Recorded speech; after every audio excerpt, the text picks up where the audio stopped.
MTS 2025-এর জন্য যে আমরা জিকে প্র্যাকটিস করছিলাম, তো আজকে আমাদের চ্যাপ্টার 6 জৈন ধর্ম বা জৈনিজম। তো আজকের প্রথম কোশ্চেন দেখো, নিচের কোন ধর্মে তার অনুসারীদের জন্য কৃষিকাজ নিষিদ্ধ ছিল? তো জৈন ধর্মের যারা অনুসারী তাদের জন্য কৃষিকাজ নিষিদ্ধ। এমটিএস 2024-এর কোশ্চেন এটা। তো এখানে ব্যাখ্যা লেখা আছে, দেখো, জৈন ধর্মে অহিংসা পরম ধর্ম একটি প্রধান নীতি। এই ধর্ম মতে জীবনের কোনো রকম ক্ষতি সাধন নীতিগতভাবে নিষিদ্ধ। কৃষিকাজে মাটি খুঁড়ে বীজ বপনের সময় অসংখ্য ক্ষুদ্র প্রাণী যেমন কীটপতঙ্গ, জীবাণু, ব্যাকটেরিয়া ইত্যাদি মৃত্যু হতে পারে। এজন্য জৈন সাধু ও অনেক গৃহী অনুসারীদের জন্য কৃষিকাজকে নিষিদ্ধ হিসেবে গণ্য করা হয়েছে। জৈন ধর্মের অনুসারীরা সাধারণত ব্যবসা বাণিজ্য বা অন্যান্য পেশায় নিযুক্ত থাকতেন, যেখানে জীবহানির সম্ভাবনা কম। পরের কোশ্চেন রয়েছে এমটিএস 2024-এর, নিচের কোন স্থানে প্রায় 1500 বছর আগে জৈন ধর্মের উপদেশ সমূহের লিখিত রূপ লিপিবদ্ধ করা হয়েছিল যা বর্তমানে পাওয়া যায়? তো অ্যান্সার হচ্ছে অপশন ডি, ভালভি, গুজরাটের ভালভি সিটিতে। তো মহাবীর ও তার অনুসারীদের শিক্ষাগুলি কয়েক শতাব্দী ধরে মৌখিকভাবে প্রচারিত হয়েছিল। প্রায় 1500 বছর আগে সেগুলি লিখিত আকারে সংরক্ষিত হয় গুজরাটের ভালভিতে। পাট্টাদাকালের জৈন মন্দির নির্মাণ করেছিলেন কারা? তো অ্যান্সার হচ্ছে অপশন সি, রাষ্ট্রকূট। এটা রাষ্ট্রকূট হবে, ঠিক আছে। তো রাষ্ট্রকূটদের তৈরি অন্যান্য বিখ্যাত মন্দির হয়েছে এলোরার কৈলাসনাথ মন্দির, পাট্টাদাকালের নবলিঙ্গ মন্দির ইত্যাদি। জৈনদের শেষ তীর্থঙ্কর কে ছিলেন? তো জৈনদের শেষ তীর্থঙ্কর অর্থাৎ 24তম তীর্থঙ্কর বর্ধমান মহাবীর।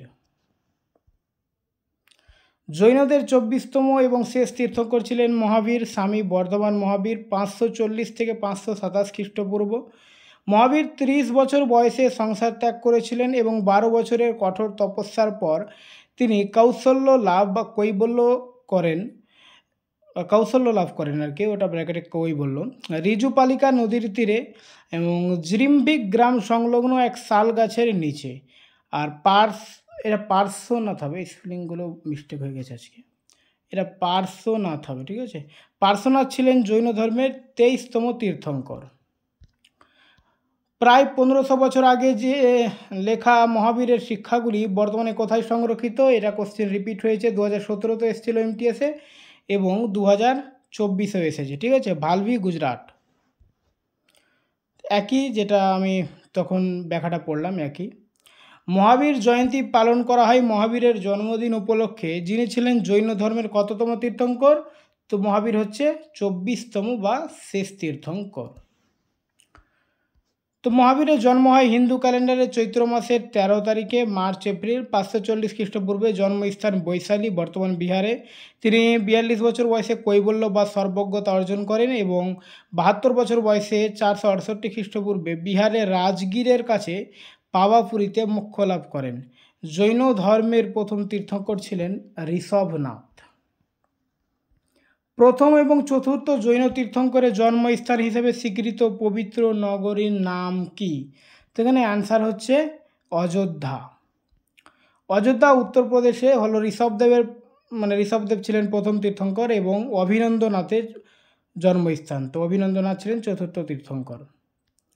কোন ভারতীয় ধর্মে 24 জন তীর্থঙ্কর আছেন? তো 24 জন তীর্থঙ্কর আছেন কোন ধর্মে? জৈন ধর্মে বা জৈনিজম। সাংথারা কোন সম্প্রদায়ের একটি ধর্মীয় আচার? সাংথারা হচ্ছে জৈন ধর্মের একটি ধর্মীয় আচার। সাংথারা যা সম্মেলনা বা সাল্লে খানা নামে পরিচিত, এটি জৈন ধর্মের নৈতিক আচরণবিধির একটি অতিরিক্ত অঙ্গীকার। এটি হলো ধীরে ধীরে খাদ্য তরল গ্রহণ কমিয়ে স্বেচ্ছায় মৃত্যুর দিকে অগ্রসর হওয়ার ধর্মীয় প্রথা। সাংথারা শ্বেতাম্বর জৈনদের আচার, যেখানে দিগম্বর জৈনরা এটিকে সাল্লে খানা বলে, ঠিক আছে।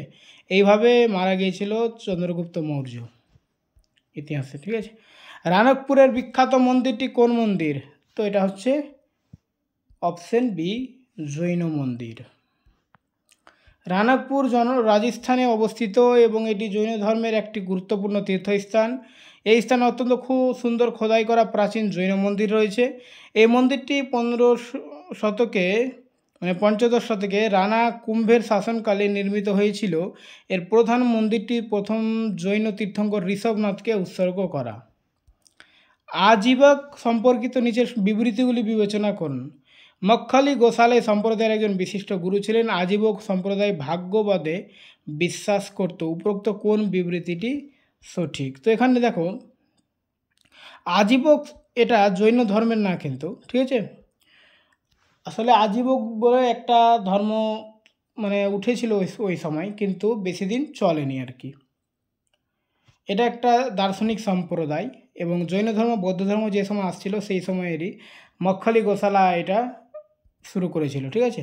চলো এখানে ব্যাখ্যাটা পড়ে নিই। আর উত্তরটা হচ্ছে উভয় সঠিক। ওখানে যে দুটো মানে বিবৃতি দেওয়া আছে দুটোই সঠিক। মক্খলি গোশালা যেটা বললাম, এটি একটি দার্শনিক সম্প্রদায়। আজীবকটা জৈন ধর্ম বৌদ্ধ ধর্মের সমসাময়িক সময়ে ভারতে বিকশিত হয়। এটি নাস্তিক দর্শনের অন্তর্ভুক্ত, অর্থাৎ বেদকে কর্তৃত্ব হিসেবে মানে না। আজীবক সম্প্রদায়ের প্রতিষ্ঠাতা ছিলেন গোশালা মক্খলি পুত্র হবে, ঠিক আছে, মক্খলি গোশালা। এই সম্প্রদায় আত্মার পুনর্জন্ম বা পরিকর্মণ সম্পর্কে পূর্ণ নির্ধারিতাবাদ বা নিয়তির উপর বিশ্বাস রাখত। কোন ধর্মের সাথে কৈবল্য শব্দটি যুক্ত? তো এটা জৈন ধর্মের সঙ্গে কৈবল্য শব্দটি যুক্ত। কৈবল্য জৈন ধর্মের সাথে সম্পর্কিত। জৈন ধর্মের সর্বোচ্চ জ্ঞান প্রাপ্তিকে কৈবল্য বলা হয়। জৈন ধর্মের 24তম এবং শেষ তীর্থঙ্কর মহাবীর স্বামী 30 বছর বয়সে সংসার ত্যাগ করেছিলেন এবং 42 বছর বয়সে কৈবল্য লাভ করেছিলেন। তিনি জৃম্বিকা গ্রামের শাল গাছের নিচে কৈবল্য লাভ করেছিলেন। তখন তাকে মহাবীর, জিন, জিতেন্দ্রীয়, নির্গ্রন্থ এবং কেভলিন বলা হয়। জৈনদের পবিত্র গ্রন্থগুলির জন্য যে সমষ্টিগত শব্দটি ব্যবহার করা হয় তা কি? তো জৈনদের পবিত্র গ্রন্থগুলোকে একসঙ্গে বলা হয় অঙ্গ। দ্বাদশ অঙ্গ রয়েছে, ঠিক আছে, 12টি অঙ্গ। জৈনরা তাদের পবিত্র গ্রন্থসমূহকে সমষ্টিগতভাবে অঙ্গ বলে। এই অঙ্গে মহাবীরের শিক্ষাগুলি অন্তর্ভুক্ত রয়েছে। জৈন ধর্মের এই গ্রন্থগুলি আধা মগধি প্রাকৃতি ভাষায় লিখিত। কিছু গ্রন্থ অপভ্রংশ ভাষাতে লেখা হয়েছে। মহাবীর স্বামীর মূলনীতিগুলি 14টি প্রাচীন গ্রন্থে সংকলিত। এই গ্রন্থগুলিকে পূর্বকল্পসূত্র বলা হয়, যা সংস্কৃত ভাষায় লেখা। জৈন দর্শন অনুসারে জিন শব্দের অর্থ কী? তো জিন শব্দের অর্থ হচ্ছে বিজেতা বা বিজয়ী, ঠিক আছে, অপশন বি। জিন হলো এক সংস্কৃত শব্দ যা জৈন ধর্মে বিজেতা বা বিজয়ী বোঝাতে ব্যবহৃত হয়। এটি তাদের জন্য ব্যবহৃত হয় যারা তাদের অন্তর্নিহিত শত্রু বা কামনাকে জয় করেছেন। জৈন ধর্ম মতে মানুষের শত্রু হলো তার অন্তরের বাসনা। নিচের কোন রাজ্যে সেন ভান্ডার গুহাগুলি অবস্থিত? তো সেন ভান্ডার গুহা হচ্ছে বিহারে অবস্থিত। সোন ভান্ডার, অপশন ডি। সোন ভান্ডার গুহাগুলি বিহারের রাজগিরে অবস্থিত। সোন ভান্ডার গুহা দুটি কৃত্রিম গুহার সমষ্টি যা বৈভর পর্বতের পাদদেশে অবস্থিত এবং খ্রিস্টপূর্ব 3য় বা 4র্থ শতকের এই গুহাগুলি জৈন ধর্মের সঙ্গে সম্পর্কিত। জৈন ধর্মের প্রথম তীর্থঙ্কর কে ছিলেন? প্রথম তীর্থঙ্কর ছিলেন ঋষভদেব বা ঋষভনাথ, একই নাম।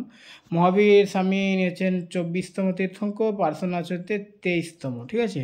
এই তিনটা মনে রাখলেই হয়ে যাবে, প্রথম 23 আর 24। নিজের কোন ধর্মীয় সম্প্রদায় প্রতি বছর পর্যুষণ পর্ব উদযাপন করে আত্মশুদ্ধি ও উন্নতির জন্য এবং 10টি সার্বজনীন গুণকে ব্যবহারিক জীবনে অনুসরণের মাধ্যমে? তো এটা হচ্ছে জৈন ধর্ম, অপশন ডি। পর্যুষণ হলো জৈন ধর্মের প্রধান উৎসব। এই উৎসবের মূল উদ্দেশ্য হলো আত্মাকে বিশুদ্ধ করা এবং প্রয়োজনীয় ধারাগুলির প্রতি মনোযোগ দেওয়া। এই সম্প্রদায়ের মানুষ ক্ষমাশীলতা, পবিত্রতা, সত্য, তপস্যা, ত্যাগ এবং ব্রহ্মচর্যের গুণাবলী অনুসরণ করে। মহাবীর স্বামীর জন্ম বর্তমান ভারতের কোন রাজ্যে হয়েছিল? তো বর্তমান ভারতের বিহারে, অপশন ডি। মহাবীর স্বামীকে জৈন ধর্মের 24তম এবং শেষ তীর্থঙ্কর বলা হয়। তার জন্ম খ্রিস্টপূর্ব 540 সালে বৈশালীর নিকট কুণ্ড গ্রামে। তার পিতার নাম ছিল সিদ্ধার্থ এবং মাতার নাম ছিল ত্রিশলা। তিনি যশোদার সাথে বিবাহ বন্ধনে আবদ্ধ হয়েছিলেন এবং তাদের এক কন্যা ছিল, নাম প্রিয়দর্শনা। তিনি খ্রিস্টপূর্ব 468 সালে পাওয়াপুরীতে মৃত্যুবরণ করেন। ওকে।